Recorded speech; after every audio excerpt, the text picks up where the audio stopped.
Hello, traders. FX Pip Collector here. Today is Friday, April 25th, and this is my analysis for the US dollar yen.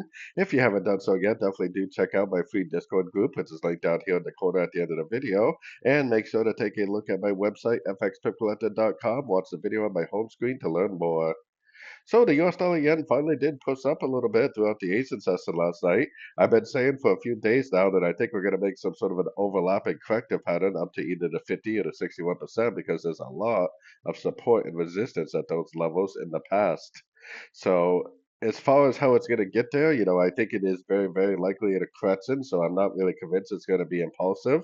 More likely, it's probably going to go down and make overlapping patterns, which means it'll probably go down, take out these lows, and then probably start to make another push up.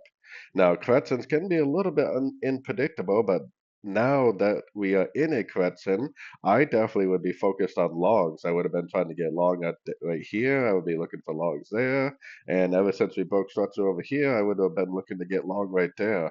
So I am definitely looking for longs until we get up to a Fibonacci retracement level and make an impulsive down, make a break of structure.